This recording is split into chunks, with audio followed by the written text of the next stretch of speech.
This is Guardian Radio 96.9 FM, Nassau, Bahamas. The views and opinions of the hosts and guests are their own and do not necessarily reflect the position of the management and staff of Guardian Network.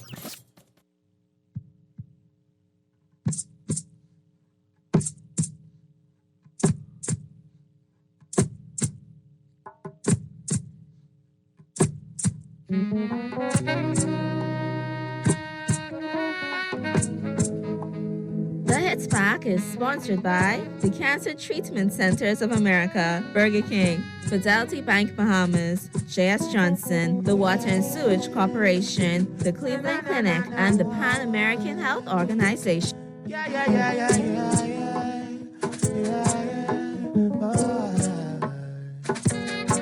And I said, these are some serious times. All I can see around us is just violence and crime. Full time for us to centralize, socialize, and realize. So let the sun shine throughout every day. Let the moon shine through the peaceful night. This is 7 times rise and 7 times fall. But I don't really believe in the falling things at all. Cause life continues as it goes. If you really want to know the truth of the truth isn't being told. No. Good afternoon. My name is Heather Hunt, and I'm here with you on this What's on Your Mind Wednesday here on the Hit Back. I'm here as your guest host for another Wednesday. Hope you're tuning in and listening in on these next 2 hours on your ride home, after school drive, and that traffic jam. I'm so glad that you're spending that time with me here on Guardian Radio 96.9.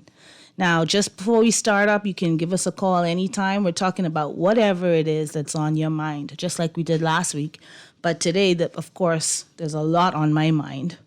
But ladies and gentlemen, you can call us in at 323-6232, 325-4316, 325-4259. You can send us a text on the text line 4796. That's the text line 422-4796. And we're talking about whatever it is that's on your mind. And since I was with you last week, a lot has happened in this Commonwealth of the Bahamas, and that's one of the first things that's on my mind. The serious times that we find ourselves in here in the Commonwealth of the Bahamas. Firstly, I want to give condolences to the family and friends of Carissa Culmer, who is the 25-year-old young lady that was recently found at the facility out west in an apparent suicide. And of course, the well-known and well-published history of her domestic violence and abuse has been a topic of conversation and, of course, been shared widely on social media. Very serious topic. And ladies and gentlemen, persons are saying, well, why are you sharing the video and why are we talking about it after the fact? Because, of course, now there's one more death, one more orphan in the Commonwealth of the Bahamas. But, I had a conversation with someone recently and I said, well, it's still a good use to say her name and spread her video and talk her story, because there may be just one more person that is yet alive and that is still a victim of the domestic abuse and violence out there in our country that may get some courage as a result of watching the video, or actually lead other persons to take someone else in after hearing of her story. So I just want to start off this show today with just that somber note. I'm thinking about all persons who are in that particular situation, suffering domestic violence. There is hope. There are persons out here who can help you. Please call the crisis center. Please call social services. Please call family of all murder victims. Please call your church. Please call your pastor. Please call your mentor. Because at the end of the day, these are serious times, and we don't want to continue crying after the fact.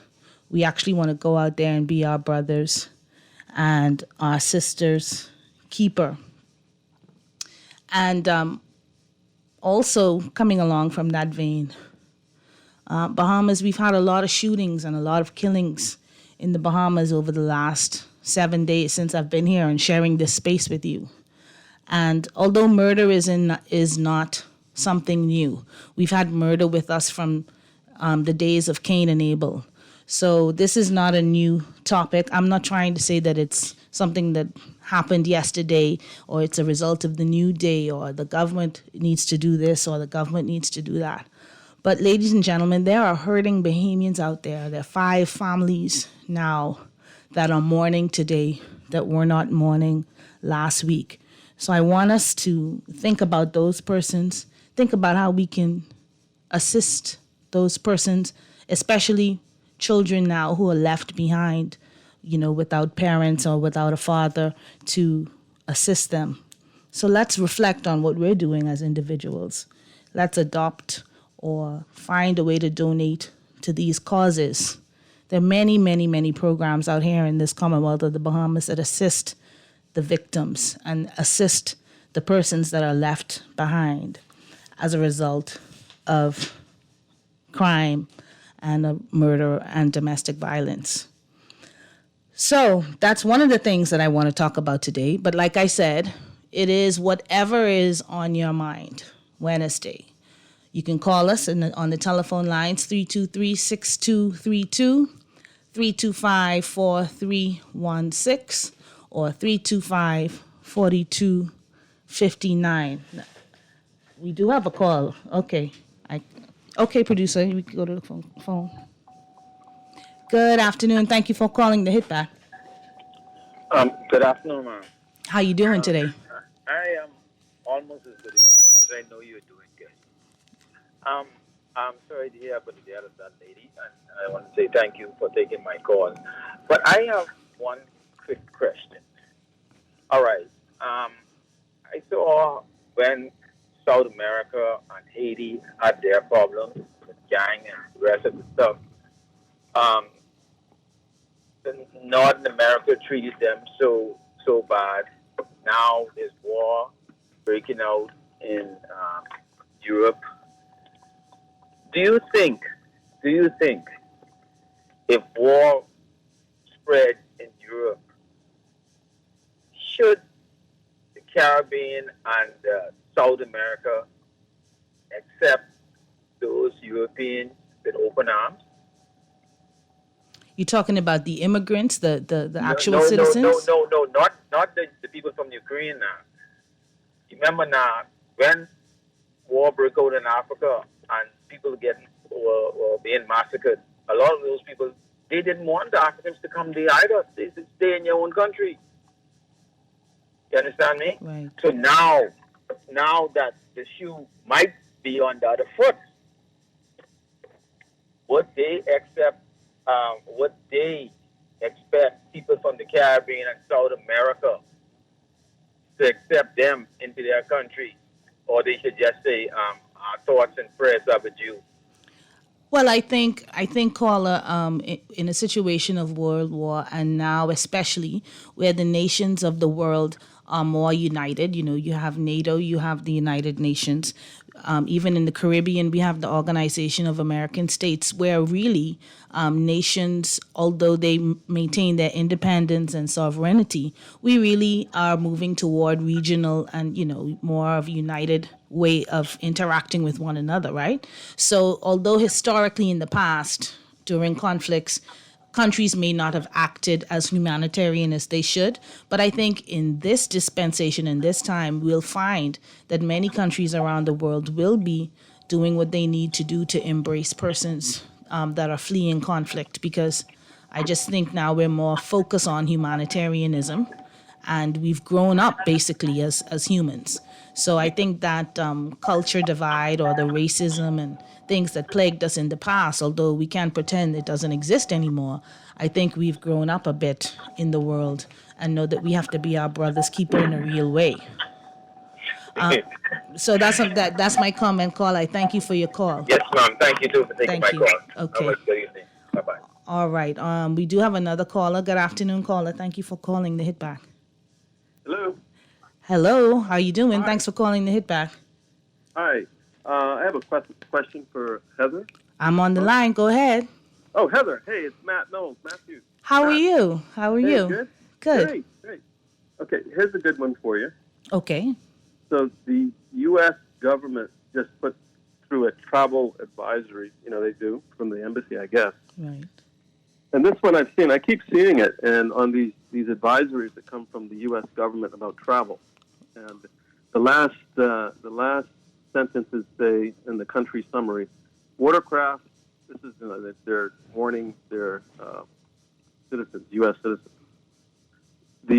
Says, quote, watercraft are often not maintained, and many companies do not have safety certifications to operate in the Bahamas. Jet ski operators have been known to commit sexual assaults against tourists. As a result, U.S. government personnel are not permitted to use independently operated jet ski rentals on New Providence and Paradise Island. It's a shame that we can't solve such a simple thing. Well, I think that line, I've seen that before. So I don't know if it's a new addition to the advisory. That jet ski operator warning has been there before. I know I've seen it historically. It is a long and vexing problem. I mean, I know you from Paradise Island. You know me from those years back in Atlantis Hotel, and the Cabbage Beach vendors and the jet ski operators and the safety of guests has always been an issue that repeated governments and repeated even owners of the various properties have been trying to address. I think it's a sad thing, though, that it gets to a point where the U.S. has to advise its tourists, just to stay away from a particular industry. And if it takes this type of bad publicity from the United States government in official capacity to actually get more regulations passed, then perhaps this is what is needed to, bring more seriousness to the plight of regulating the industry. I know there've been some advances, and they've tried to, regularize the jet ski, make them, formal associations, make sure everyone has business license and comply, with certain criteria. But it is an area that we do, need some more regulation and strict enforcement to make sure, we don't get embarrassed, in our main tourism industry. Yeah, I just think it's so specific that they mention, specific places and a specific, vendor or offering or, tourism offering. That, to be so specific, it's not general. It seems as if, a concerted effort could be put to stamping that one out if we wanted to. Indeed. And I think it is a matter for, the officials, and I think the minister, in this case, I think it would be transport that would regulate the jet ski operators, would ensure that they carry out, I guess, an exercise, especially with direct communication with the embassy, because clearly this had to stem from somewhere. We know there were complaints in the past, about incidents and, inappropriate touching and things of that sort. So right. I think that what the government has to do now, especially that it's brought out in the open like this from an international perspective, is sit down, I guess, with the embassy and see what strategies can be put in place to ensure that they are comfortable that we're taking these complaints of that industry seriously. Well, I don't know how many thousands or hundreds or people get this advisory from. This was sent March 16th today. Right. I don't know how many of our potential tourists receive this. Yeah, I'm sure it's pretty widespread. I'm sure, American citizens, and especially the vigilant ones who want to do research and they want to Google and find out what's happening in the Bahamas before they come. So I'm sure it's not a small number. And so, I do thank you for alerting us and sounding the alarm on this. And I'm sure that the minister, and we make sure get some messages to them, really sit down with the U.S. Embassy and find out exactly why is it that they're deciding to highlight that particular industry, because It needs to be fixed. Too much bad press at a time when tourism is on the rebound. The hotels are opening. We're getting back to record numbers. This is the last thing that we need, especially, we have travel advisory for other crime. So we do need to fix it, Matt, and I do thank you for giving us a call here this afternoon. You're welcome, Heather. Thank you. Bye-bye. Okay, bye. All right. All right. I think we have another caller. No? That's the same blinking light? Okay. Yeah,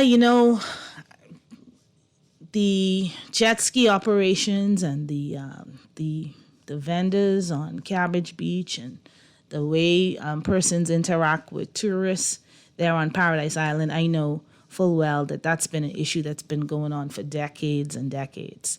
Obviously, it's not caused by any government in particular, but at a time like this, when the Bahamas really is poised to benefit from a tourist rebound, we know everyone has this pent-up travel frustration because of COVID, but still they don't want to travel so far away.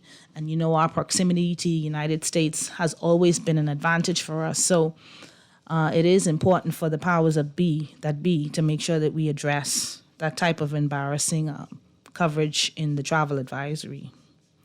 All right, we got a text message. Heather, here is a suggestion. How about the Royal Bahamas Police Force having a majority of female police officers in a department that deals with domestic violence cases? That's a good idea, caller. I don't know if the gender really matters, but I guess it would perhaps make victims a bit more comfortable to know that, because at the end of the day, we know that majority of victims or complainants are female. I know persons always say, yeah, y'all always on one-sided, but the reality is the majority of victims are females. And so it may make those particular victims feel comfortable to know that there's a special unit within the RBPF that is primarily staffed with women to attend to their domestic violence issues. So that is a really good idea. All right, back to the text line. All right. Great show as usual. How do you feel about the legalizing of prostitution? Because I think, in my view, even though I love going to the strip club, I might be a hypocrite for saying this, but it's immoral to legalize prostitution. All right. So what's on your mind Wednesday? I guess we got to tackle all the issues that are on your mind. I'm going to answer that text, but before I do, you if you want to weigh in on any of these topics that we're talking about or start another conversation of your own, you can give us a call here at 323-6232, 325-4316, or 325-4259. Now, the texter spoke about legalizing prostitution, and I saw some things in the news about this. I don't want us to get distracted from the core issues by going off into tangents, okay? Yesterday, the AG, Ryan Pinder, QC, would have made an announcement that the government is seeking to regularize the laws of the Bahamas to make sure that we are in compliance with our human rights obligations. Now, this is such a major announcement and such a serious issue. I've already determined that the entirety of next week, we are going to be discussing our human rights obligations. And of course, for that, we'll be bringing in various guests to discuss human rights issues in the Bahamas. But we all know from a moral perspective and from a legal perspective, prostitution is against the law. If we have not decriminalized the use of marijuana, I really do not see where in the world we're ever even going to get to legalizing prostitution. Yes, in different parts of the world, there have been amendments and there have been movements to deregulate how a woman manages her body, okay? That's the way I guess I could say it on the radio in a better way. Knowing us and knowing the way we are in this Commonwealth of the Bahamas, I don't see, even with a thrust to make us compliant with our international obligations, that we will see a decriminalization of prostitution in the Bahamas. I do see that Pastor Burrows, David Burrows, was in the news a few days ago, also confirming his opposition to the decriminalization of prostitution. So as this human rights compendium of bills unfolds, we're going to be talking about a lot of these type of issues. But I don't think we should get sidetracked on any one thing in particular. Once we know that this particular government of the Bahamas has made an announcement that it's seeking to bring Bahamian law into compliance with our obligations around the world. All right, another text message. Great show as usual. How do you feel about what Minnie said? And also, should Fred reply the way he replied? All right, so now we're getting into the hot topic of the day, right? You know, we were all sitting down in, at least I don't know if you were. I sure was. I was sitting down in front of my TV at 5 minutes to 10, waiting exactly and patiently with popcorn and snacks to see what was going to happen at the House of Assembly this morning at 10 o'clock. Why was I doing that? Because I was already hyped up, right? The former Prime Minister and member for Kalani said certain things that were widely reported in the newspapers about how he couldn't wait to get into the House of Assembly to bust their you-know-what. That prompted a reply by the Honorable Fred Mitchell, who is the Minister of Public Service and Foreign Affairs. Now, like it or not, we have to admit that the voice note was a response to the initial statement. So to the extent that everyone got inflamed and everybody was talking about if the Prime Minister needs protection or not, and a lot of voice notes going around yesterday, everyone knew that Dr. Minnis meant it figuratively and didn't mean it literally, and so there's no need to call upon anyone to come to Rawson Square to protect the Prime Minister. And of course, following that, there's no need to call for the Commissioner of Police to protect the Member of Parliament for Kalani, because everyone should know that it was a figure of speech per se. Well, the comment started the circus and the minister continued the circus. And we all watched with bated breath this morning to see just how that circus would unfold. But fortunately, or unfortunately for those who thought we were going to get drama or the Dundas Theatre for the performing arts this morning, we didn't get that. And I'm thankful that we didn't get that, because at the end of the day, we have serious issues to discuss in the Commonwealth of the Bahamas. And so we don't need to be focusing on who's going to bust who, but we need to be sitting down and talking about the state of affairs in the Commonwealth of the Bahamas, what's actually in that budget. And I'm going to get to that, so don't think that we're not going to discuss in totality some of what started out in the budget debate today, but I'm going to get to your text and I'm going to get to your call. So texter, you can text back, or callers, you can call back if you agree or disagree, but nowhere in the Bahamas we should be talking about who gonna bust who, because we talking about violence, right? I mean, even though it was a figure of speech, I didn't like it, and I'm gonna catch some licks for that. But the comment caused Mitchell to respond. The whole thing got out of control, and a circus was going on today when we should be really talking about the people's business. But we'll take a break, our first break of the day, and you can come back and give me a call so we could talk about whatever's on your mind. And we're going to take a deeper dive into the budget or the preliminary contributions that were made today. So stay tuned and come back after this break. And if the truth hasn't been told, so I said, these are some serious times. All I can see around us is just violence. This traffic report is brought to you by Shield Insurance and Prudential Law Adjusters. Good afternoon. We're starting our first look at traffic today with a lot of loaded corridors out here.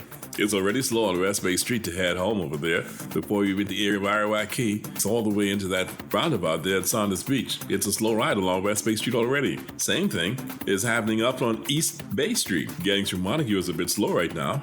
And this early, it's already slow on University Drive. And a ride along Tony's William Darling, not much better either. It's a slow ride on the West Lane going into the roundabout at Samala Butler Highway, but also on Tony's William Darling East Lanes, those going into the roundabout there at Blue Hill Road. Once you're on that corridor, you're riding the brakes, and it's a slow ride before you can get past that area. Out on East Street, also laden with traffic coming from Independence Drive East side, and the slow from the traffic coming off the hill on East West Highway, also trying to get into that same circle. It's after school time, so we got that traffic flow that's happening on Soldier Road, especially in the Abundant Life area. Also, the after school traffic can be seen on Village Road and Burnett Road at this hour, and traffic in the Deep South foregone conclusion. You know it's going to be a bit busy around the Blue Hill Road and Carmichael Road intersection, but it's slightly passable. No lengthy hang-ups around there. And East Street in the South, well, just performing as the afternoon drive would expect you to. Not very hefty, no lengthy wait times, but a lot of traffic. Big stir today is the no-tolerance police have been just about everywhere across the island with roadblocks checking for traffic infractions. Don't have the numbers on us yet, but road ready, you'll possibly be caught up in that. Taking home a ticket, some issues that you've got to deal with. This National Traffic Report is service of Dr. Danny Johnson and Associates at Foot and Ankle International, who's available to assist with all sorts of foot injuries. They're located atop the hill at Fort Charlotte on Dean's Lane. Call them at 322-5402. That's 322-5402. For the first look at traffic this afternoon, I'm VANN. Back in an hour with an update. Michael was in a horrible car accident. Prudential Loss Adjusters managed his claim and got him the settlement he deserved. Sierra's roof received hurricane damage. Thanks to Prudential, she and her kids are happy with their claim settlement. Tammy fractured her ankle in a slip and fall. Prudential saved her time, money, and peace of mind. Prudential Loss Adjusters are here for you whenever a tragedy strikes. Call 322-4026 now. Don't wait for disaster to strike. This hurricane season, be ready. Protect your home with an affordable and comprehensive home insurance policy from Shield Insurance. You can't control what nature blows your way, but with Shield Insurance, you can rest easy as you ride out the storm. Protect your largest and most valuable investment. Don't take a chance. Put your home in our hands. Shield Insurance agents and brokers in Nassau. Call 356-7202 or Freeport 352-5945. Girl, you see how Cora eye look funny, all black up yesterday? But she say she bumped into a wall when she's running after the churn dam. Yeah, but last Saturday you see her arm was all black and blue, right? So what you saying? You think something wrong between her and Jack? I ain't sure, but you know Jack is a jealous man. I hear him and Cora last Friday. I hear him say he hear Cora have eyes for Junior. Now you know that ain't true. Cora is a good woman. Does mind her business, take care of them children, and go to church every Sunday. So what you think we should do? I think we should report Jack, you know. Cora don't say nothing, but silence hides violence, and we don't want to line up in the cemetery. Not me. I ain't getting in nobody business, then Jack come after me, and I line up next to Cora. No, man, we could call a text Crime Stopper. And remember, we can even get some grocery money for our tip. Remind me again, how does this work? We can call them in Miami at 328-TIPS or 328-8477. Or when we in the island, call toll-free at 300-TIPS or 300-8477. And if you don't have no minutes, use the Crack Crime Bahamas app and we could text them and the messages get on mix up before it leave your phone so nobody can know what you saying. So what we waiting on then? Let's go earn some grocery money. The Water and Sewage Corporation advises its customers in New Providence and the Family Islands that the corporation will commence mass disconnections beginning Monday, March 28, 2022 on all outstanding accounts and financial agreements. Customers who have not honored their financial agreements are advised to visit their local offices to update those agreements as soon as possible. And all customers are further advised to bring their accounts up to date to avoid the disconnection of their water and sewage services without further notice. This is Guardian Radio 96.9 FM. Fresh news, smart talk, all day. Full time for us to centralize, socialize, and legalize.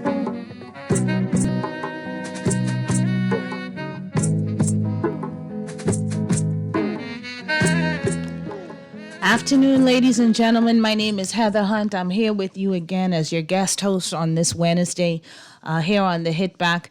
And we're talking about whatever it is that's on your mind. I'm talking about the budget, obviously, that's on my mind, and all of the issues surrounding the theater of Parliament. One very important mentor of mine told me that I must always remember that certain things happen in the course of the theater of Parliament. And, although persons out here on this road really want to know, what's going to happen in this country, the world is clearly in turmoil, conflicts all around the world, gas prices soaring, food prices soaring, inflation everywhere. But yet we spend the whole day trying to debate who's going to do what to who, and if anyone needs protection and who needs defending and who needs additional police escorts in the House of Assembly. I wasn't feeling too good about all of that today. But I'll digress. Let me go back to the text line. The text is answering back on the jet ski point that another caller made, talking about the travel advisory. And Texas says, while all of our operators of jet skis may not be innocent, many are. Sometimes even tourists lie, especially, well, they're talking about race here, so I don't know if we need to go there, but not everyone that actually cries wolf is being threatened by one. We give everyone the benefit of the doubt except black Bahamian males, and that's why there's this feeling of inferiority among black men. All right, Texter, well, firstly, in my view, it doesn't have to do with black or white. I mean, I think everywhere in the world and in life, we realize sometimes that one apple could spoil the bunch, right? So it's unfortunate, yes, that an entire industry is tarnished by a few bad apples. And of course, everyone appreciates that, it's not an entire industry that is at fault. So if there have been historic problems with a few bad apples, what has to be done now? And it's happened over repeated governments. But what happens now is that the U.S. Embassy has issued an alert that contains this particular language with respect to that industry, and it's now incumbent upon the government of the day to focus on this particular area and ensure that tourists who are coming to our country are not prejudiced from participating in that particular industry, because at the end of the day, all of the good apples in that barrel have children to feed, they have mothers and fathers that they take care of, and they're out there trying to make an honest living. So I'm not here trying to cast aspersions or doubt on any particular industry, please. That's not what I'm all about here. But we do have to realize that sometimes one or two bad apples do spoil the whole barrel and spoil it for everyone. And so this is something that the government needs to take into hand. All right, another text message coming in. The same texter actually talking about the female police officers, saying that gender does matter. Many abused women call in or go to the police station, and the first thing that the male police officer says is what you do to make him hit you. I get it. And again, I wouldn't say that gender does not matter. So I accept your point, caller. Gender does matter. But I think what matters more than the gender of the officer is knowing that the victims have a safe place to go to that deals strictly with their issue. So when I go to the police station or I call a particular number, fine, it's better if it's a woman, I'll feel a little better. And she probably, because of the maternal instinct and just because of the fact that there may be less cultural bias off the top, right? But that particular officer is not distracted by, another 911 call, a robbery, a murder. They're not rushing to get me off the line. They're not rushing to get me out of the station. They're not minimizing my particular plea at this time, or they're not telling me, look, man, go back home because you could be right back here next week, because it is their particular expertise and they are designated just for me and persons like me who are going through issues of domestic violence. And I think that's the point that we're trying to make. Yes, it would be great if the majority of them are female. I don't necessarily agree that on this point. And I'm always for the women, right? And I'm always getting in trouble for being so openly biased, but too bad, because I'm a woman and I'm always there fighting the cause, right? But in this case, I think what's more important is the victim knowing that there's just a safe space just for them. So that's just my 5 cents, caller. Great show, as usual. People seem to be killing as if they have a government license to kill.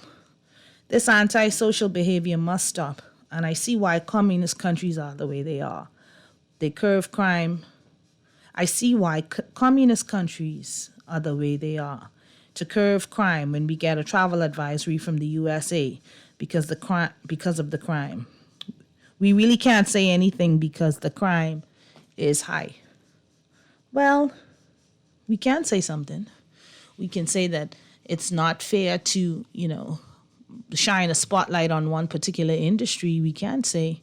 But again, I take the texter's point. We don't want to just start talking about crime because it comes up in a U.S. travel advisory. I'm glad the caller brought that particular travel advisory up. But we were talking about crime not just because the U.S. has said, okay, hey, it's Houston, we have a problem.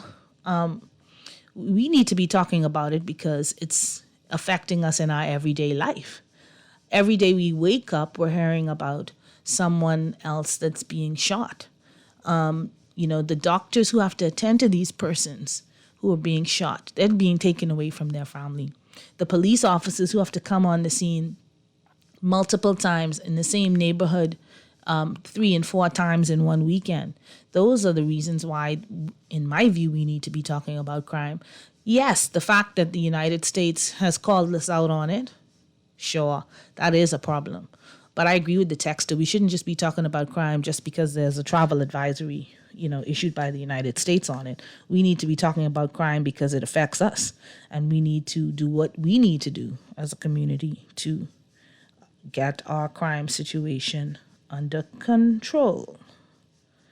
Another text. We have absolutely no morals. I don't agree with you at all. Our moral compass is totally off whack. This is what the text is saying. They plan on legalizing prostitution, so question what else we plan on legalizing. We might as well change our name to Sodom and Gomorrah. Callers, do you, anyone out there, do you agree with that? I do not agree with that.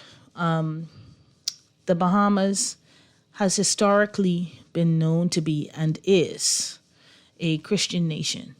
Do we always behave that way? No. Are there times that, crime is up and down and our morality may be not what it used to be? Fine. As time changes and as time goes on, each subsequent generation may be a little, or that moral fiber or fabric, they like to say, that held us together, seems to be getting a little more diluted as each generation passes. Yes, I can give you that. But to say that we might as well change our name to Sodom and Gomorrah, I think we are way far away from that. All right, so those are the texts that we have to talk, that we have so far. I want to get into what happened in the budget debate today. And, other than all of the discussion about what was going to happen in the budget debate, I was sitting to listen to the Prime Minister and was hoping to hear exactly where we're heading financially. What I did hear is that we are on the road to recovery, or we've been experiencing, I should say, a revenue rebound. And that is a very good thing, because we're coming out of COVID after 2 years. So many persons have not been working. Everything's been closed down. We've been through, before that, we've been through Dorian. And so those are the matters that were most on Bahamians' people's mind. And I thought today that we would have heard exactly, now that this revenue rebound is occurring and the government has seemed to be confident in our fiscal position or the forecast, what particular programs are going to be implemented so that Joe Blow and Jane Doe on the street can feel now the impact of the rebound, can feel the impact of the opening of the economy. That's what I thought I would hear today from the Prime Minister. I'm disappointed that I didn't hear that, but I'm going to reserve to see what happens in the wrap-up and to see what happens during the course of the debate. So I'm not going to be a complete pessimist today, because perhaps we were all distracted by the sideshow. And so we'll see how the rest of the budget debate unfolds. What I do want to say and commend, actually, is the member for Elizabeth, Minister JoBeth Colby Davis. I listened to her contribution intently, and I've meant to mention this from last week, but the announcement about the lifting of the moratorium on taxis, I thought that was very good news, and that's something that needed to be shared and applauded, and persons need to be talking about that and talking about the impact that has on everyday lives. So for many, many years, from the late 1990s, there's been a moratorium on the issuance of taxi plates and new franchises of that sort from the Department of Road Traffic. What that meant is that persons who had taxis issued to them prior to, in the early 1990s, persons who sometimes never even bought a car, never knew exactly what it was to run a taxi, no experience sometimes, not in all cases, okay, please, so don't come at me like I'm trying to generalize. I'm just saying there are persons who got taxi plates in the past that were even keeping them under their mattress, and hard-working taxi drivers had to lease those taxi plates from persons who sat in their lofty offices and didn't know a thing about the industry. I've served my time on the Road Traffic Board. I'm not talking about what I think, and I'm not pulling things out of the sky.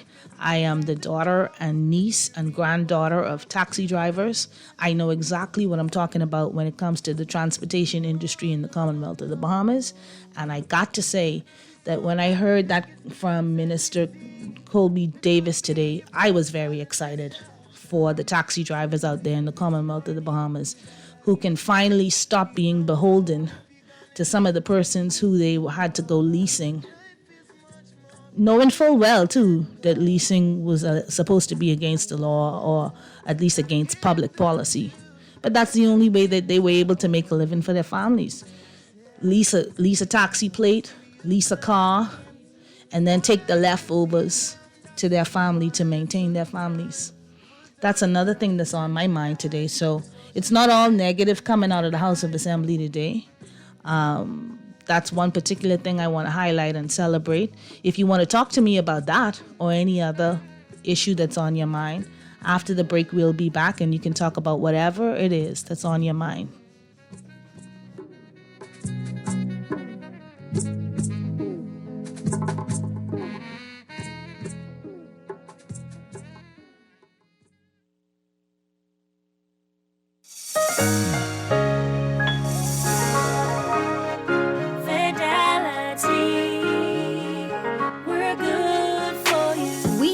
How important collecting your money can be to the success of your business. Start your relationship with Fidelity today so that we can show you the many options available to you with our merchant services. From click and pay options online to merchant terminals and e-commerce options. We're here to help your business succeed. For more details, speak to one of our business development officers at 356-7764 in Nassau or 352-6676 in Freeport. Visit our website at fidelitygroup.com or visit any of our branches.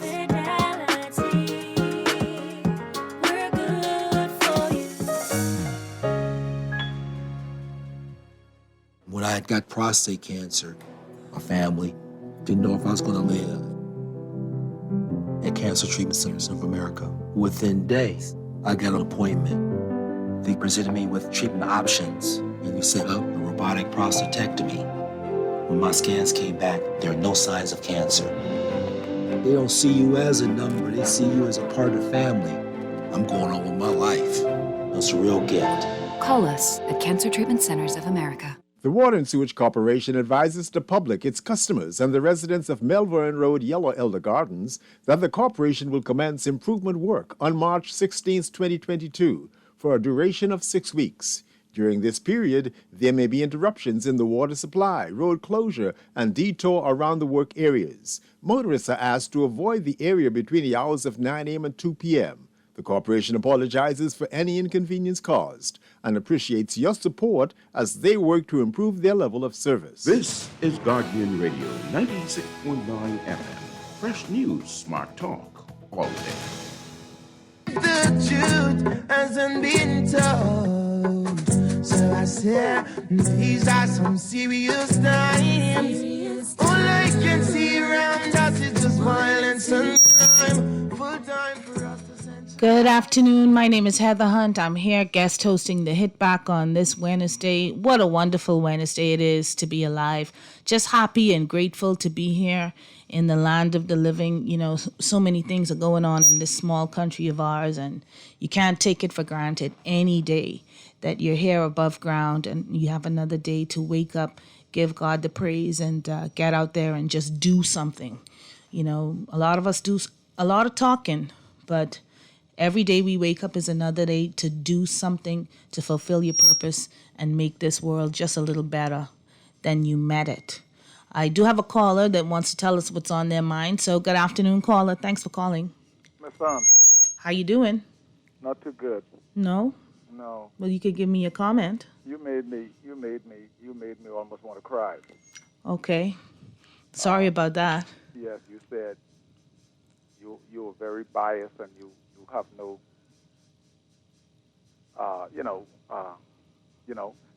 Let me say this. I assume that you're a Christian. Absolutely. Can a Christian be biased? Well, let me repeat what I said, I guess, and put it into context. I'm saying that a lot of people always say to me, you're on the woman's side, right? Mm-hmm. But as a woman, there is a natural bias or inclination to sympathize with women's issues. Okay. But when I speak, I still try to be obviously objective, but we have to face the reality that I'm only going to speak through a lens of a female because that is what I am. So when it comes to general issues, I really try my best to be absolutely unbiased and independent. But in the context I was making the comment was that, you know, when we talk about gender, and it's a subject that I am always talking about, you know, you'd have to forgive the fact that as a woman, I am going to lean to the woman's issue. Yeah. So that's what I meant when I'm talking about. I know the news is almost there for 5 o'clock, right? Mm-hmm. Go ahead. But I am also a Christian. But Ms. Hunt, sound like you're a young person. You know, I'm an old person with 5 beautiful grandchildren. And some issues in this country that I see now, today, I am confused. Let me tell you why I am confused. It seems to me that the Bahamas want the best of both worlds. What do I mean? In our Constitution, we call ourselves by Christian values. And what I confuse about, we want to liberalize all the traditional values that brought us this far, but we still want excellence. How do you feel about the world seems to want to be so liberal, and then we want the best of both? It's almost like a marriage. Everybody want to get married, but they compete in marriage rather than complement. Like you watch sports, you'll see their team mates, they complement each other. But now in marriage, the husband and wife are competing. We now pursuing this marital rape. How do you feel about the world is trying to liberalize all the traditional values? Okay, thank you for your call, caller. You know, that's a mouthful that we probably can't unpack, like you said, before the 5 o'clock news break. But I'll tell you, the world is moving in a more liberal fashion. And persons living in the Bahamas 10, 15, even 5 years ago probably would never have expected us to be talking about liberalizing some of the areas that are up for discussion today. But caller, we have to understand that traditional Christian values upon which this country is based, those will not or should not ever change, because we can't be changing the goalposts. That's my personal opinion. That doesn't mean that other people are not allowed to disagree with me and disagree with us, because they may hold certain other views, and that doesn't make them less able to live and enjoy equal rights and human rights within the Commonwealth of the Bahamas. So, caller, quite frankly, that's a whole lot to unpack. As for me personally, I don't intend to change the goalposts. I am quite content knowing that the country is a country founded on Christian principles. That's what got us here so far. That's what took us through rough times, slavery, recessions, riots, good times, bad times. Now some hard times seeming to be on the horizon. That's what's going to take us through those hard times as well. So I, for one, don't intend to change the goalposts. But I think it's soon time for the news, or we'll take that news break, and we'll be back here on the Hit Back after the news.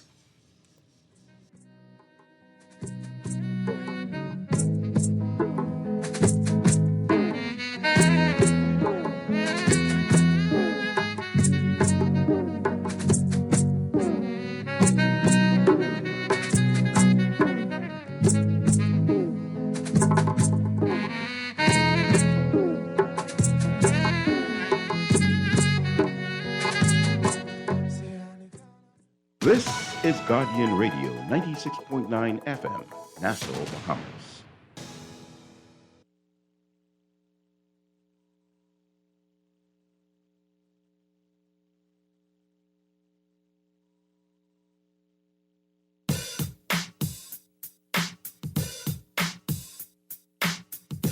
Only love can save this world. Save this world. Oh, deep love. We need peace. We need love. Oh, yeah. We need peace. Good afternoon, Heather Hunt here on the Hit Back on this wonderful Wednesday, where we're here talking about whatever it is that's on your mind. And just before the news break, we had a caller come in and started to talk about the world and liberalizing views and what, is the world changing our value system, I guess, in a nutshell, is the point of his call. And we have a texter that texted in response to that, basically saying, when we as a people understand that we have choices and certain freedoms as humans, then we may respect human rights. Then maybe we can maturely discuss these sensitive and touchy topics like prostitution, marital rape, abortion, etc. We live in a democracy and should be able to speak about different issues without others who may not agree thinking that you're against them or have a secret agenda. This calls, though, for maturity and respect. Here in the Bahamas, I think we do have a difficulty talking about touchy subjects and talking about sensitive issues. And I hope that as time goes along, we do come out of our feelings a little bit and realize that sometimes we just have to think, not with our heart or not with our belief system or, that emotive side of us, I should say, and rationalize that we live in a world full of human beings and a country full of people that do not necessarily agree on everything. One example, medicinal marijuana or the decriminalization of the use of marijuana. For years and years and decades, you've had a group of persons in the Bahamas, in the persons of the Rastafarian community and others who've been trying to agitate and educate Bahamians with respect to this subject, and hundreds and even thousands of persons in the Bahamas who have criminal records with respect to usage of small amounts of marijuana, either for religious purposes or medicinal purposes. But yet, decades and decades later, after all of these attempts to educate and have sensible conversations, we still find ourselves having a raging debate every single time the subject comes up. Same thing now with the marital rape. I mean, this has been, at least 20 years under different governments. It's been a hot topic almost every single administration that I can remember in my adult years. And so I do agree with you, Texter. We have to understand that we have people in this country that have different choices and have different beliefs, and we have to be able to have these discussions in a mature and in an open way. Just because I'm having a conversation about it now, okay, I may have a personal belief that doesn't agree with yours. That doesn't make me a bad person. That doesn't make me less Christian either. The reality is, I think we should be able to discuss things with an open mind. All right, another message coming in. Good show today. It seems like through the legalization for prostitution, attempts to decriminalize abortion and legalize marital rape, it would appear that laws are being set up to bias men and criminalize men. Laws have not yet been adjusted so that men can take equal custody of their children, but yet we have made progress otherwise. Wow. Now, Texter, like I said earlier, some of these debates and these discussions, yes, they are heavily leaning toward the female gender. I get that. But by no means it minimizes the problems that men have in the Commonwealth of the Bahamas. And you hit the nail on the head with respect to one area, and that's custody of children. And everyone who knows me knows that this is a serious and passionate issue that I've been trying to advocate for years. And it was one of the issues that we were trying to address in the last constitutional referendum. And as much as we talked about it, and as much as we campaigned on it, and as much as we said, you know what, although you may have issues with some of the other questions, please realize that you're depriving men, single men in the Commonwealth of the Bahamas, from passing on their citizenship to their children who they have with non-Bahamian women. So I get you, Texter, 100%. There are laws that need to be addressed with respect to men. And I hope as a part of this compendium that's coming and, this train of conversation that we're talking about human rights, a lot more is going to be discussed. All right, let's see who's on the line. Who wants to talk to us here? What's on your mind? Good afternoon. Yes, good afternoon, Miss Heather Hunt. How are you? Yeah, I'm okay. Good. I went to school with some Hunt ladies. They was very bright. They was always on the top of their class. Okay, that's good stuff. The thing is, the gentleman that always calls and talks about the family structure, and I think he said that you made him always want to cry. He's always on point, right? And so I just wanted to enlighten him. He might know these things, but I don't know if he has ever read Brave New World and Eric Blair's 1984, the book that people call George Orwell's 1984. I don't know if he ever read it or if you ever read it. Mm-hmm. I don't know if you ever read it. Have you ever read it? I would have read that a long time ago. Yeah, I was also me, but I was looking at it recently, and then there's something showing you which one of these predictions between him and Huxley, Brave New World, is actually coming to fruition. Both of them really are, right? And I agree with both of them. And these books, I think Brave New World, was written in the 50s, but I think 1984, really being written from the late 30s, in the 40s. And so I give George Orwell, Eric Blair credit, right? Because the utopian society is being created right before our eyes.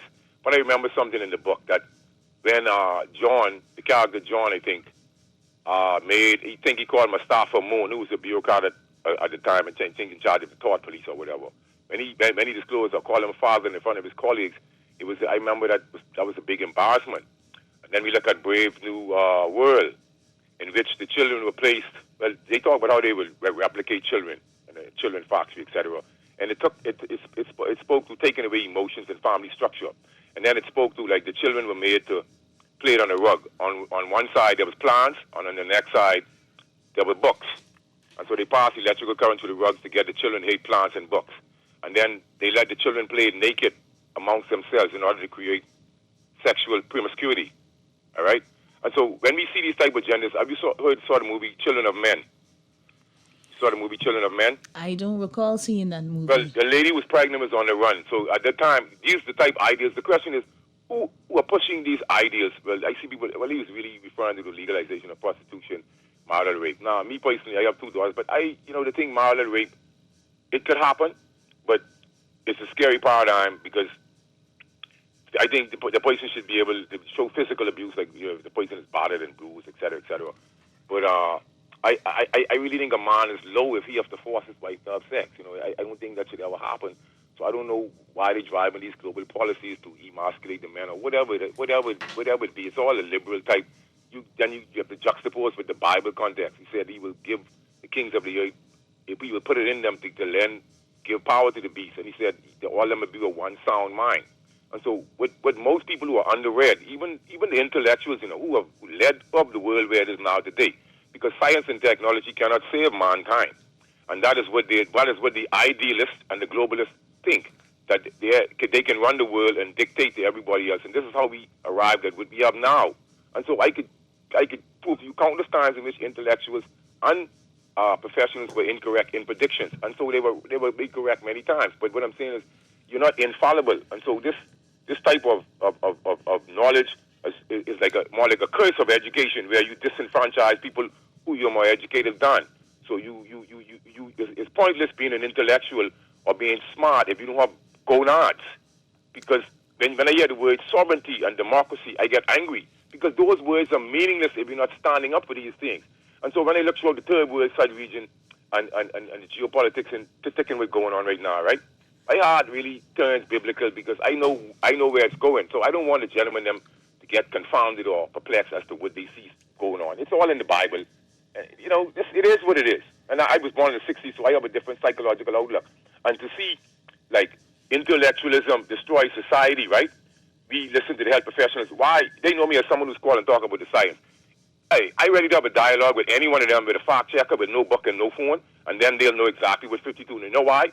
Because I know all the lies are hidden in the detail. And our greatest enemy and the most violent force facing mankind is his own ignorance. Have a good day.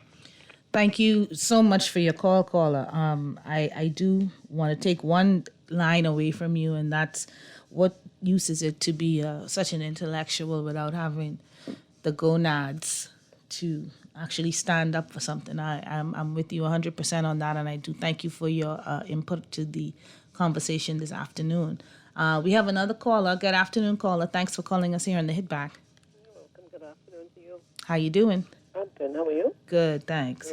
Great. Yes, this discussion in reference to, there's so many things. It's like one big ball, and it's becoming a ball of confusion, because with the marital rape, okay, that started it, and now you have this it's coming up, and I am for that. I am for, but I would like to have more, for it to be more education on that, more discussion, or wider, deeper discussion in reference to that. Okay. The second issue that I've seen come up now is this. I want to ask you, with this prostitution, what's going on in reference to that at this time being brought up? Is it actually being the legalization of prostitution? No, well, until we see what the draft legislation is, and this is why I was, starting to say we should just be careful that we're not going down, a road that we don't even have to go down yet. Exactly. At the end of the day, when it's put on the table and we see exactly what is being asked of the legislators to consider, then I think we should get into that conversation. Right. What I know is happening. Oh, sorry. Go ahead. So I just want to ask you that point. Make that point before I, go on. And the abortion issue. That is much deeper. Or that's the same as point as you made before in relation to the prostitution, the legalization of abortion. Well, that's another touchy subject, and we were talking earlier about us being able to be mature and have enough respect in this country to have these open dialogues. Yes, because in reference to abortion, just say legalizing abortion, especially with our neighbors next door, that's even up to this day, that's a deep, and it's a really, really serious discussion. Okay, that topic, because that's a serious one. And my thing is with that, it's to be blunt, you don't use that term, but it's happening. It's been happening for years. Okay, they perform that. It's called what do you call it? A DNC. DNC. Right. So it's happening. In these certain places or whatever, if it happens. But what I'm saying is to now and put a name to it as far as if you legalizing it, that's going to be a huge, and I don't know, and I really don't know, and I don't feel as if, just to be honest with you, I don't think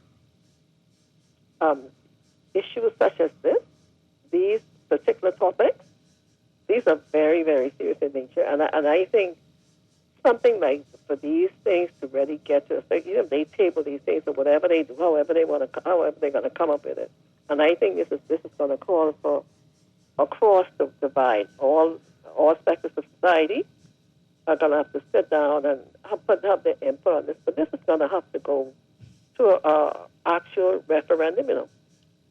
That's how I feel. I think the widest society community is going to have to actually have an actual say and show up an actual say as to how we deal with these things. Because your person from certain quarters, they're agitating, they're saying this, and they're coming and they're making some points, and they're saying, but some of these persons, their children are not really going to be affected. They're not affected by this. A lot of them, they don't even live here. Certain persons are not. You understand? I just want the wider community to be more involved, as to have some say whether yes or no. Remember the gender equality bill? Yes. Then we had the referendum on that. It didn't go as it was a no, a resounding no. But many years afterwards, persons were sorry that they voted no. You understand? They were sorry that they voted because it was as if we were voting against ourselves. Right. Right? So I think we need a lot of much wider discussion, more education, and I think it really, really has to be put to the people. As sometimes people may say we're not thinking clearly, we're acting from our emotions or from the heart, but this is human nature, this is who we are, and I think we need to help. That's why we need more education. And I think it should be put to the people as to how they want their future in this country to go forward. But I thank you for listening. Thank you so much, caller, for your call. And I think it's quite a few points I could respond to there. Firstly, on the call for education. I wonder whether we are really ready to have this real conversation, because just like the previous texter said, to deal with these issues of human rights and personal rights, we have to put away some of the emotional baggage or predispositions that we carry with us and actually sit down and have this open conversation. Abortion is a touchy subject, like you said, throughout the world. In the United States, since Roe v. Wade, there have been decades and decades of agitation to restrict the woman's right to choose. You referenced the fact that here in the Bahamas, it may be widely accepted that goes on here all day, every day anyway. So why not let's just have a sensible conversation and say, listen, Bahamas, we've come to a point in our lives, just like we had to do with gambling, when everyone knew exactly what was going on all day, every day behind closed doors, but it was still an illegal underground economy that was participated in by hundreds and thousands of Bahamians each day. And there came a point where the issue was brought to the forefront. It was brought to a referendum by the people or by the government. And even though the people did vote against it, the reality of it is the government made certain determinations that that industry had to be legalized and regularized. The same very conversation, in my view, has to happen with respect to that very touchy topic. Because, for example, I'm not getting into the morality of all of it, because at the end of the day, law cannot regulate morality.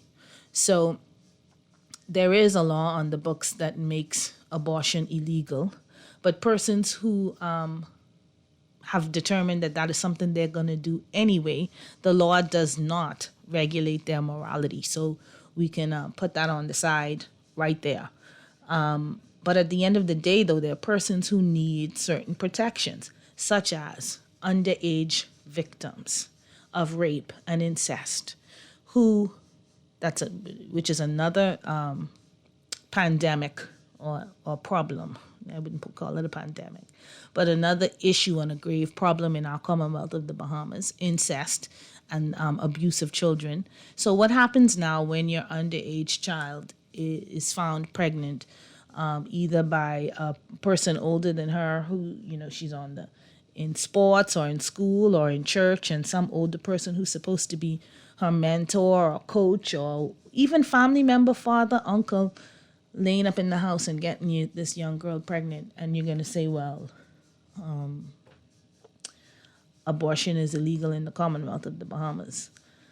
Again, I know I said what's on your mind Wednesday, and I guess I walked right into what's on your mind. So we can discuss whatever it is on your mind, but the caller did raise that very serious point on abortion in the context of this whole discussion of human rights. If I could package it in this way, and I guess before we move on to the next topic of conversation, throughout the world, there is a recognition that persons have the right to exercise decisions relating to their body. So if we're talking about prostitution, that means a woman has the right to determine whether or not she will receive pay for sexual services. That's her personal choice.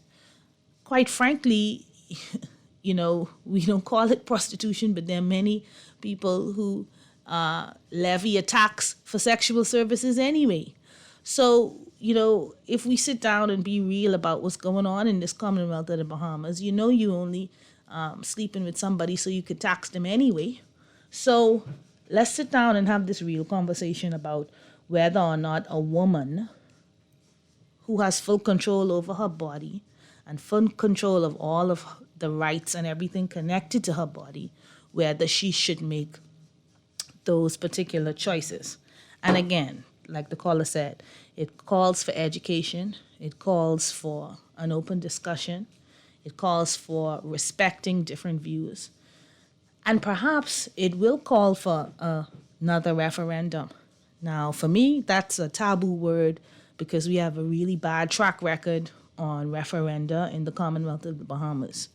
And if it's one thing that I want to see fixed sooner rather than later, and I don't see that this government will take up the mantle on this, because they're probably going to stay far away from referenda because they've seen the track record in the past. But some government in this Commonwealth of the Bahamas, now or in the near future, in my view, has to take up the reins and decide how we're going to put questions like this to the people of the Commonwealth of the Bahamas without making it political, without making people think that if they're voting on an issue, they're voting for the PLP or they're voting for the F&M or they're voting for God or the devil. If we have sensible conversations, open our minds up to all of the views, let the process go through smoothly without political interference, some things may actually get fixed here in the Commonwealth of the Bahamas. All right, let's go to your text line. Ms. Hunt, I personally feel that this national dialogue regarding prostitution, or whether it should be legal or not, is missing some points. Can we dig a little deeper and ask ourselves, why would a woman even need to become a prostitute? And try to address those social ills. What are your thoughts? That's a very valid point, Texter. And again, it's all a part of having this mature dialogue that we've been talking about, right? So why do I feel like I have to go out there and prostitute? Why? Because I need money. Why do I need money? Because I have children to feed, and I have most likely baby daddies who are not doing what it is they're supposed to do, or even if they are around, they are not making enough money because the cost of living is increasing and inflation is increasing, and that's actually, my body is the best trading tool that I have. And I know that sounds really bad, but that's what it is sometimes for some people.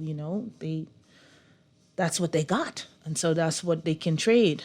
Texter, you're quite right. It goes to socioeconomic issues. It goes to not just where people are economically, but it also goes to, and this is another hard topic of conversation that we have to get around. Do we even live within our means? So at the end of the day, if you are making $200 or you're making a minimum wage and you have several children, or you have fathers that are not actively contributing, that doesn't necessarily mean you have to go out there and try to, sell your body to make ends meet. You cut your cloth to fit the circumstances that you're in. That's another aspect of the conversation that we probably need to address. How do we shift our standards and reduce them for a while until we find ourselves in a better economic position to attain the things that are our wants and our desires? That's one side of it. I think we have a caller coming in, so let's see what they would like to say. What's on your mind, caller? Good afternoon. Hi, afternoon. I hope everything is well with you and everybody on the station. Everything is good. Thank you. Awesome. I just want to weigh in and comment, I'm just seeing a recurring trend because when the Attorney General mentioned the various laws that they wanted to review, or the group of laws, I'm seeing a connection between all three of them, and I don't think any of them really suitable or is good for society as a whole. That's how I feel. I know that as a woman you might see it differently with the marriage rape law, but I just feel as though I'm not saying that assault or sexual assault or these things don't happen and that they shouldn't be addressed and there shouldn't be some kind of recourse for them. I'm just saying that calling it rape to me, I think it's just a message in a sense to say that, well, if I could get raped in marriage, right, what sense does it make me even get married in the first place, right? That's one of the things I see. Secondly, as well, I know to me it leaves more room for it to be misused or used as a tool against men, I feel, personally, in a marriage.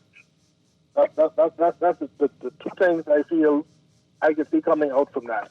And then the connection between that and the legalization of prostitution, I feel that the connection there too sends a message as well. That, if it's legal now, it's like everybody be like, well, even more reason for me not to even, try to get married or whatever, or for me to just be loose, or for me to just try to use my body. And that goes deeper to the level, whereas to the female it communicates, you don't need to actually educate yourself or better yourself. You can just rely on your body as a means to earn money. And, that's something that'll catch up to you in one or two ways. If you end up getting some kind of sickness, or later on in life when you have no career, no pension, nothing to fall back on, then you realize you waste all these years of your life. I think it's a very deceptive tool that leads to more societal decay overall. And then all the connection I think into with the abortion laws now is, like you say, it just sends a message that, okay, if I don't feel like I could be irresponsible right now, if I don't feel like being a mother, it gives me the right to be like, you know what, because I don't feel like doing this, I don't have to do it. I see a connection between three things that all three of them goes against God's natural order of things. Shouldn't take an innocent life is one of them. And one of the other issues that is stemming from the whole the scenario you mentioned now with the text was that they resort to prostitution because of X, Y, and Z. Like they have children to feed. The dad ain't taking care of children. The dad is absent in the home.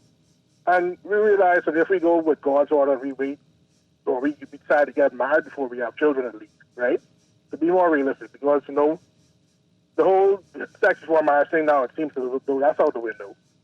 No sex before marriage is out the window, but you see, if people would just realize that, okay, maybe I shouldn't have a child with this person unless we're willing to get married, it would avoid a lot of the problems that they're in now that causing them to resort to prostitution. You know, I just see a vicious cycle in all of these laws that we debating and putting in place that I don't feel as though it's good for society as a whole.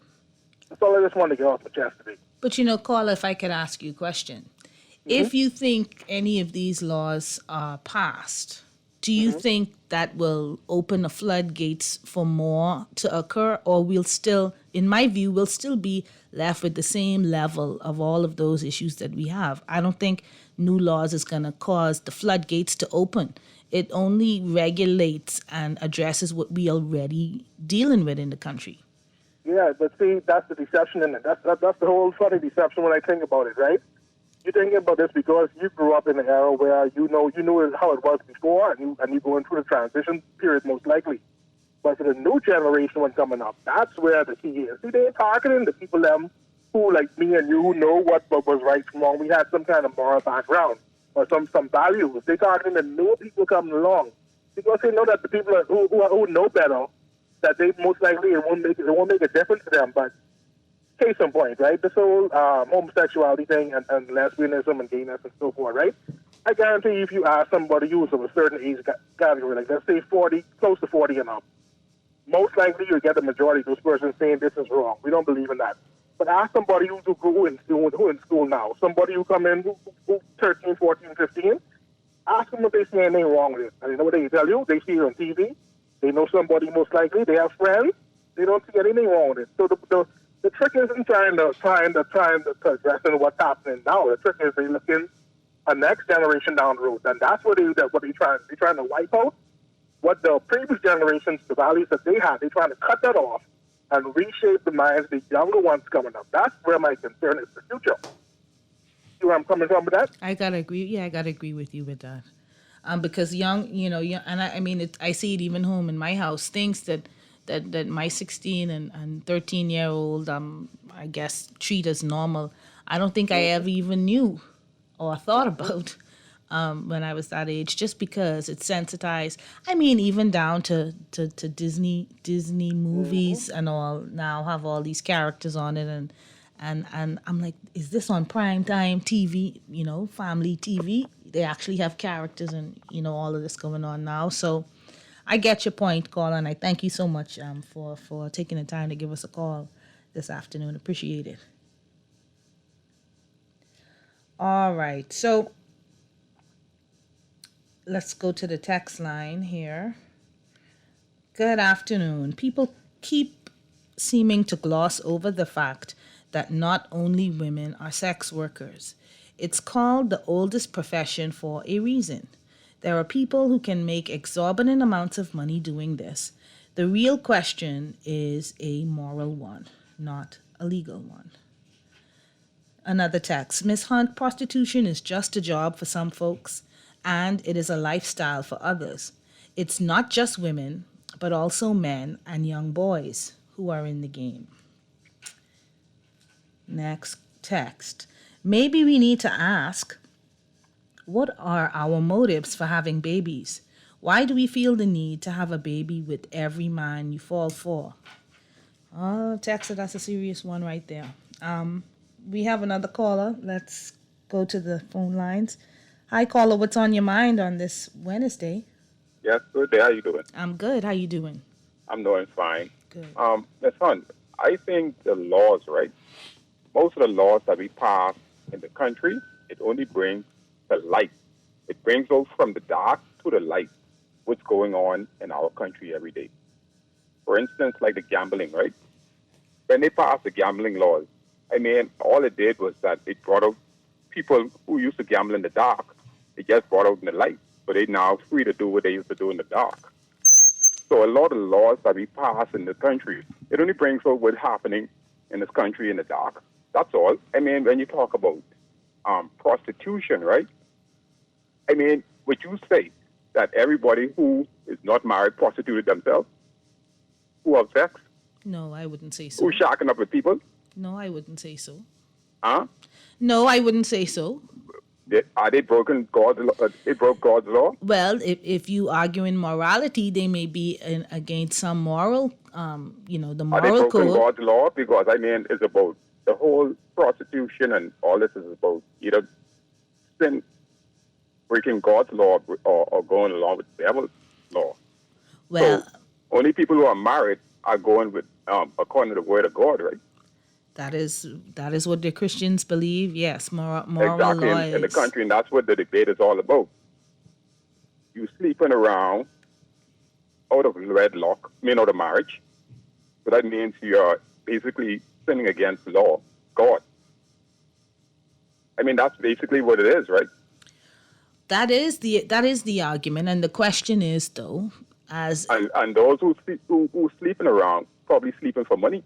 We don't know that, but probably. Well, I they wouldn't want to sleeping say. around with persons and expecting something in return. I mean, that's what prostitution is, right? Well, that's the question I asked a little bit earlier. In reality, and I'll go back to your first point. Some of these laws, if they are passed, and when we get deeper into this discussion, this legal debate, is only going to bring to light what it is that's actually going on. I agree with that part of your comment 100%, because Right. I don't think a new law is going to cause 1,000 new people who not already selling to start selling. Those who are already doing it now, they are the group that are doing it, whether or not the law is there or not. I don't see how a new law is going to open up the floodgates. I wholeheartedly agree with that because when gambling, the gambling laws was passed, it didn't cause me to go gamble. I never had an appetite to gamble. Definitely didn't cause me to gamble now, me nor my family.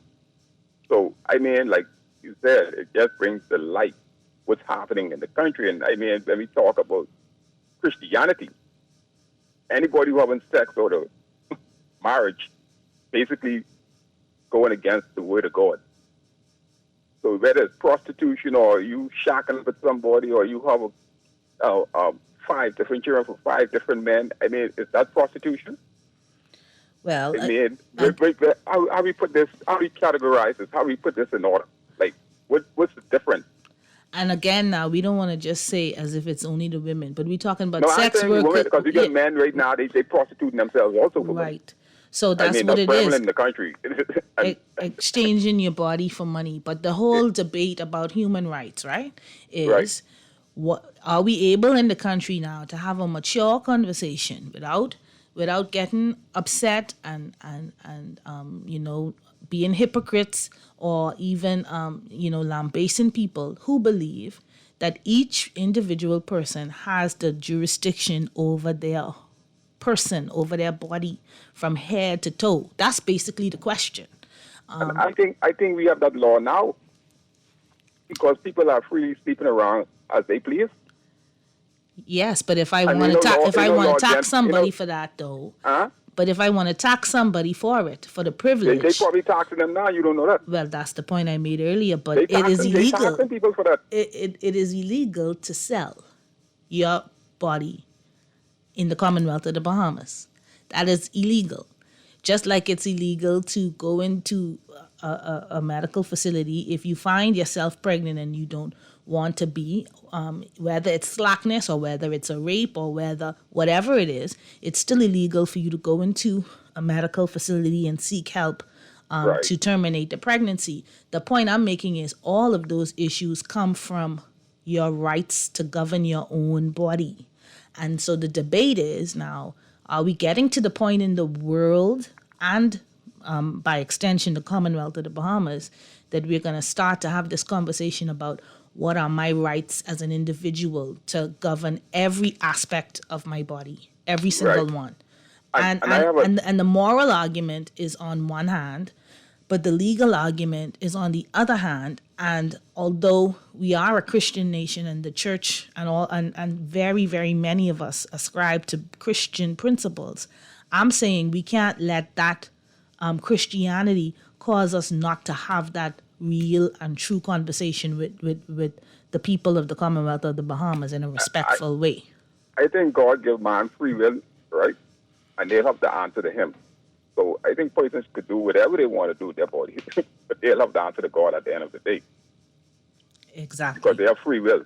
But what I want to say, right, about the marriage, the rape issue, right? I think it's one way to solve this whole problem because I don't think we really need to pass a. I mean, you could pass a law, right? Because you have laws on the book now about rape, right? All we need to do is, if someone want to get divorced, grant them divorce in one day, and that'll solve the whole problem about whether you rape someone in marriage or whatever. Because if somebody living with somebody and they don't want to have intercourse with them, they just apply for a divorce and then go to the judge, and the judge gives them divorce in one day, and that'll solve the whole problem, right? Would not solve the whole problem of this whole debate. Because I can't see somebody living with somebody and they would hold sex from their husband. I don't know if that's the issue. I don't know what the issue is, whether the person is not living with the person. And if you're not living with the person, just grant them divorce. Well, unfortunately... And solve the whole problem. That's one way of looking at it, caller. And so we running around this whole technical and legal thing. All you do is just say, yeah, you want divorce, you don't want to be with this person, you live in a past, you can't live with this person, so just grant the person divorce, because I can't see you living with somebody and don't want to have sex with them, and especially your wife. So if you're not living together, then just grant them divorce, and that'll solve the whole problem. Well, caller, what happens in this country sometimes, though, is that there's a long time between, you getting before the court and you actually having a divorce decree in your hand. So what happens in those intervening months then? What happens if, But, I mean, we could solve that by just have a court, and you could solve that in one day. Just go before the judge, grant you divorce, bam, that's it. It ain't got to be no long drawn out. I don't know what the long drawn out thing all about. All you could do is, after that, then you could decide how you're going to divide whatever you all own. But just have the divorce, so the man who forced the woman to have sex within marriage. Just grant the divorce right away. And that solved the whole problem. What's the law? Why they drawn out the whole thing? What's the problem? Why? Well, just go before the judge and say, you want a divorce, the judge grant the divorce, he slammed the hammer down, or he, and that's it. End of the day. I accept that, and I agree with you 100%. And you have a court just for that. Every day you want a divorce, you come, you want a divorce, we do the divorce, then later on we can deal with it. Splitting or whatever you had in marriage or whatever properties or whatever money is or whatever you can deal with that another time. And then, of course, the debate will be then, the moral debate will come up again about us so quickly dissolving God's marriages. What God has brought together, let no man put asunder, if we just churning out these divorces every day. We done saying raping your wife, so that we done getting in God's law. Well, I mean, that's the other side of that coin. But, so we done tampering with it already. Yes. By doing that. I understand. We might as well go all the way then. I understand that, and I hope some good things come out from this marital law debate, marital rape debate, sorry, because I do believe personally we need some reviews of the divorce laws in the Bahamas. So thanks so much for your call. I appreciate that this afternoon. Callers and listeners, in the Commonwealth of the Bahamas, withholding sex from your spouse is a marital offense that you can use to plead for a divorce. Okay, so I don't want anyone to think that you can just, there's no avenue for you. If you, if sex is being withheld from you as a spouse, that's a clear ground of cruelty for divorce. And every single day you see people coming before the court seeking relief and asking for the court to grant them a divorce on that basis. So the question is, for the persons who don't fall within that category, right? We still have to understand that there's a subset of victims out there that just falls in a group that needs protecting. All right, Ms. Hunt, do you consider a breathing, moving fetus your own body? I think it's how you define what's a body, because personally, that's not your body. A fetus is another body made by two people. I count 3 people in that equation and not one. That's a good point, Texter. Let's see what else people have to say out here this afternoon. Hello, it's not a why. It's having a constitutional right to determine what a person wants to do with their body. Adults decide whether they want to drink or smoke. Some women will decide to engage in the profession while some won't. But humans shouldn't be denied or prosecuted if they decide to engage. I support decriminalizing whomever. All right, we're going to take a short break here, the last break for this session here, and we'll be right back with the hit back talking about whatever it is that's on your mind this Wednesday. If you really want to know the truth isn't being told. No, no, no, no, no. Throughout our lifetime, we must all make decisions. No matter how we choose, the right one just needs to be made. Like having J.S. Johnson Insurance Agents and Brokers as your insurance partner. We've been serving the Bahamas for over 100 years. Whether you need home, motor, marine, or commercial insurance, make the right decision. Call 397-2100 or visit jsjohnson.com. J.S. Johnson Insurance. Peace of mind. Around the world, Cleveland Clinic is recognized as a leader in healthcare. Our team of experts relentlessly pursues the best for our patients. From groundbreaking cancer research to state-of-the-art heart surgery, life-saving innovations happen here every day. When it's time to travel for your health, it's time to travel to Cleveland Clinic. Your destination for care, for every care in the world. To learn more, visit clevelandclinic.org/Caribbean.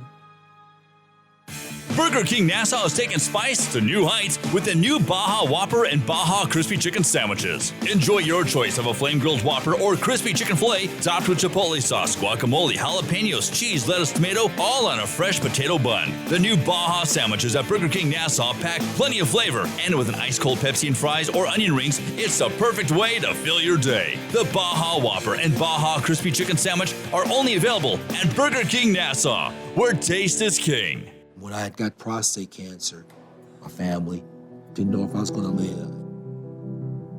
At Cancer Treatment Centers of America, within days, I got an appointment. They presented me with treatment options, and we set up a robotic prostatectomy. When my scans came back, there are no signs of cancer. They don't see you as a number, they see you as a part of the family. I'm going on with my life. It's a real gift. Call us at Cancer Treatment Centers of America. This is Guardian Radio 96.9 FM. Fresh news, smart talk, all day. Time think it's peace and safety. It could be your first sudden destruction. See you wake up this morning, you better give thanks. You don't know if you're gonna live to see tomorrow. Life is much more precious than gold. Yeah, yeah. And if the truth hasn't been told, so I said, these are some serious times. All I can see around. Good afternoon. This is Heather Hunt here on the wonderful Wednesday afternoon, and it's been such a pleasure to be with you these several Wednesdays, getting to share with you on matters of national importance. And now this weekend, last week, just sharing on an open line session about whatever it is that's on your mind. In these last couple minutes, if there is anything you want to talk about today, get it off your chest, get it off your mind. 323-6232, 325-4316, and 325-4259. So we've been talking about several issues, and, you know, we ended up spending a lot of time on human rights and the rights of the individual person. But before time runs out on me, well, actually, let me take the call first, and then I'll get to that commentary. Caller, good afternoon. It's a pleasure to have you here. Yes, thank you. Good afternoon. How are you today, ma'am? I'm good. How you doing? This is getting off your chest day, yeah? Yeah, whatever's on your mind Wednesday. And you're Heather. That's my name, Heather Hunt. My feeling is that everything that seems to be backward, particularly in the Bahamas and the Western world, has a close relationship to law, religion, politics, and science. Your show is not long enough for me to explain that, but I can prove to you that those four aspects are contributing to the decadence and decaying of our society. And until we could address the law, the religion, the politics, and the science in the world, we won't be able to go back to nature and realize that, guess what? We don't even figure out yet how the solar panels called leaves actually capture the sunlight and produce photosynthesis. We even ain't into that small, minute stuff anymore. We trying to fight man and woman and compare them inside the bedroom and make a law to say, now, you know what, this is how you got to live. Are we going to legislate morality, my dear? Is that where we are now? It's impossible to legislate morality in my view, but that seems to be where we're heading. Yes, sir. Okay. Well, now that that's where we're heading, I can tell you where we can end up, but I'll call you back and tell you that later. Thanks for taking my call. I appreciate that caller so much. Folks, that is a debate. Church and state, law and morality. Can law actually govern the morality of a human being? I don't believe that it can. I think the persons who are inclined to certain behavior will be inclined to those behaviors whether or not laws are passed or not. I do thank the caller, though, for reminding us a little bit in that short intervention there that there are matters of science and nature that sometimes we lose focus on and things that we need to be getting back to. Last week I spoke about it. I thought we would have had time to get to it today, talking again about food security and plants and our need to be getting back into science. So, caller, I do thank you for that intervention. We do have another caller on the line. Good afternoon. Thank you for calling the Hitback. Good afternoon. Hello. Good afternoon. How you doing? I'm fine. Good. Okay, with this prostitution, right? Mm-hmm. It does sound that way, sound bad because people look at it as say woman is mainly prostitute, right? But guess what? Everybody is a prostitute, including me. Now check this out. You have some single women out there, right? They might be selling their body, right, for money, right? Right. And then you might have a married couple. The woman don't scam, the man don't scam, and they faithful to each other. The man is paying for her hair done, her nails, the mortgage, doing everything, right? Now, you let him, he just saying, paying her directly, right? But you let him stop doing those things. Any man, you let them stop doing that and see if the sex wouldn't cut out. So guess what? She still is a prostitute, but she's a prostitute to her husband. You see what I'm saying? It just mightn't sound how I don't mind me. I don't have nothing against anyone, right? But it just the word prostitute, mainly women, they just don't like to hear that. You see what I'm saying?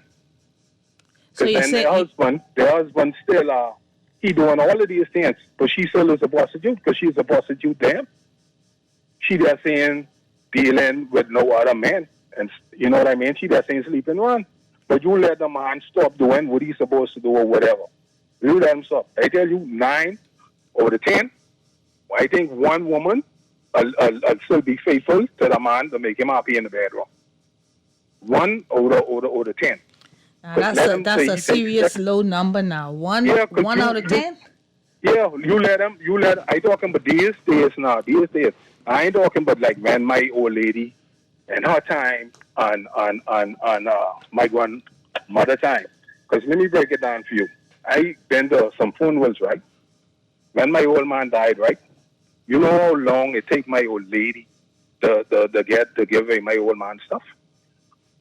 I had a friend, he even ain't dead yet. His wife done, sell his car, give away his stuff. The man even ain't dead yet.